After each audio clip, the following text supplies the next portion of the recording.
So it wasn't really much of a dilemma, but it was an issue. This. So in general, I don't mind that we go from right to left on the painting and keep building. I like it that it drops down a little bit. Our high point of structure is this pole, really. So I thought rather than putting some bush in here, I would just put another rock in here that's pointing up a little bit. So we still cut back down. I think that works. And that now opposes this hill, which will be a sliver of grass, maybe a lot of grass, not sure yet, not worried about it. I'm continuing with ultramarine blue and raw umber here. In these areas it's pretty dark now, but that's okay, it's going to be in the shade. So that's why I've washed it in darker than some of the stuff off to the right. Continued down to here. Let's see, am I on frame? Yeah, I'm still in frame. Decided this is going to be a bit of a rocky ledge. And after that, well, I haven't made decisions yet. Okay, let me move the camera, or at least move it over a little bit, or pan it over a little bit, so that you can see what has happened so far.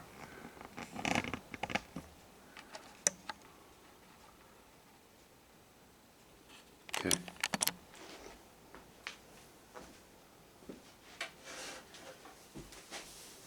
I think that this will be a fairly red shed. I think that these will be, one's going to be more yellow, the other one's going to be more orange, not sure which yet. Our little pump house here, that's going to be sort of a faded yellow. Probably won't use cadmiums, I might just use yellow ochre here, and then going into the cadmium yellow, cadmium yellows and cadmium reds for some of the colors on these two sheds.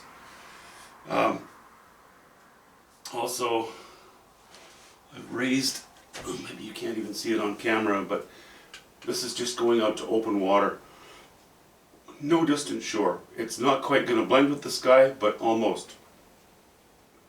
So I had a line here. Below this line will probably be in a little bit of shadow to design-wise help to carry this bit right across, but very lightly, like a little bit of shadow, but not dark, not too dark. It's going to be mainly reflecting the sky above it. And then this last sort of 3/4 inch or 5/8 inch of band of water will be getting lighter and will be again a little closer to the sky. I can't make it the same as the sky because I want to differentiate still between the distant water and where the sky begins. But boy, a very slight differentiation. As you can see, this is just, my scribble, my initial scribbles. I may bring this down in one iteration of this scene, or the last iteration, I guess, of the scene. I dropped this off, maybe even back here, and had this all water. Don't think I want to do that on this painting. It's too large a canvas. Maybe I should look at you. If you like a small canvas and you want to make it bigger, you can't just take the identical painting and blow it up. You'll need to give it more content. The space, the area simply requires it. Actually, no, I wasn't even in frame when I was explaining this other stuff to you about the water. Here, I'll just run over it quickly. I had the distant water that goes out to open water topped right here. Now from here down to here will be somewhat in the shadow.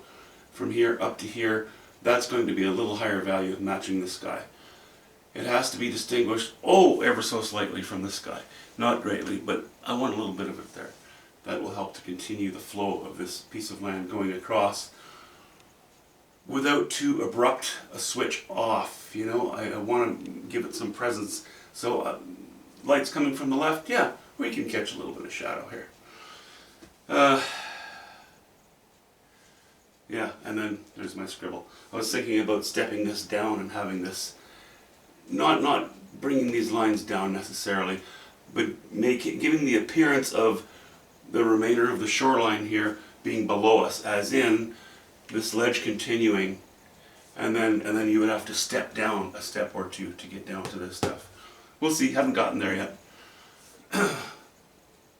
I have also, I've sort of drawn in lines for the boards on the roof being all horizontal. I think I'm likely going to remove that idea. I'm probably not going to explain any of the direction of the woodwork on these. I'm likely just going to be fairly abstract and let the viewer make up their own mind regarding how, regarding the architecture or the build system of these different sheds. I find that things get pretty busy if you start to, I will have a few cracks showing, but yeah, I'm not going to paint individual boards. Okay, I guess that's it for now. I'm tempted also when I come into the sky to, instead of washing the entire sky in, I might just paint right over the canvas with my sky colors. Then I can get the colors that I want on the first go round. But I won't use oil straight out of the paint. I won't use oil paint straight out of the tube. When I do that, I add a little bit of linseed oil to it to thin it off, to make sure that every little divot between warp and weft gets covered, so I don't end up with little tiny spots of white canvas showing through. Don't like it. Don't like the workmanship of that kind of thing. Not, on a little panel it's not a big deal, but not on a finished work that is slated for a gallery. Good workmanship is required, and when people look at something like this, people are pretty perceptive. They will scrutinize it. I've heard questions from one of the galleries I dealt with as far as asking me how to remove brush hairs. It was another artist who had a painting in there, and how do I remove a brush hair from a painting?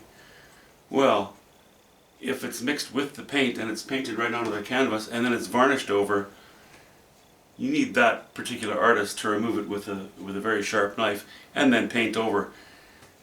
My suggestion is always just leave it. It gives it character. It was done with a paintbrush. Paintbrushes lose hairs and bits of hair all the time. Good luck finding a brush painting that doesn't have a hair in it. May not be very noticeable, but that just shows how persnickety some folks can be. Maybe you'd call it discerning, maybe you'd call it persnickety, depends on your point of view.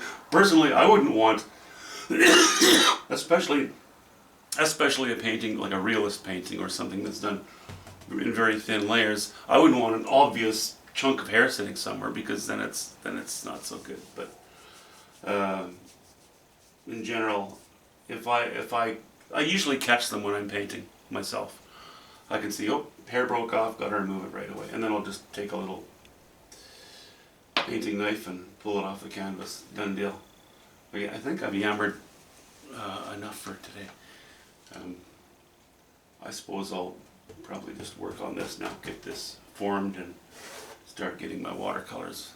Not my watercolor paint, but the colors of the water in the painting. Next.